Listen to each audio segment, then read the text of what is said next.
নিজের বিয়ের ৫ বছর হতে চলল। আর এই প্রথমবারের মতো শ্বশুরবাড়ির পক্ষ হতে বিয়ের ইনভিটেশন পেলাম। আর সে ব্লগটা শেয়ার করার জন্য চলে আসলাম। নমস্কার, সবাই কেমন আছেন? Welcome back to my channel Manisha's blog থেকে সবাইকে জানাই আবারও স্বাগতম। তো এটা ছিল আমার ভাগ্নির বিয়ে, আমার বড় ননাসের মেয়ে। যদিও বা আমি মামি শাশুড়ি হয়ে গেলাম, নিজেকে একটু শাশুড়ি শাশুড়ি ফিল নিচ্ছি, যদিও বা এখনও ইয়ং আছি। তো এই যে বিয়ের পর্ব চলে যাচ্ছে, এদিকে খাওয়া দাওয়া শেষ করলাম, তারপর সবার সাথে দেখা হলো, ফটো সেশন করলাম। আর এই যে কারণ বিয়ের প্রায় অর্ধেক শেষ হয়ে গেল। এদিকে আমি আমার মেয়েকে তার বাবার কাছে দিয়ে একদম টেনশন মুক্ত হয়ে ঘুরলাম, ছবি তুললাম, সবার সাথে কথা বলতেছিলাম।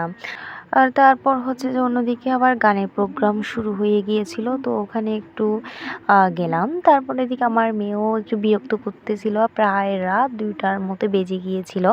তারপরে কিছুক্ষণ ছিল, আর আমার সাঙ্গ পাঙ্গগুলো তো আছেই, যেহেতু তাদের বোনের বিয়ে, তারা তো অবশ্যই থাকবে। রাত পর্যন্ত একটু নাচ টাচ করলাম, তারপর একটু রেস্ট নিলাম, তারপর মেয়েকে নিয়ে চলে এলাম প্রায় রাত 3টা 4টার দিকে। তো এই পর্যন্ত সবাই ভালো থাকবেন, ধন্যবাদ।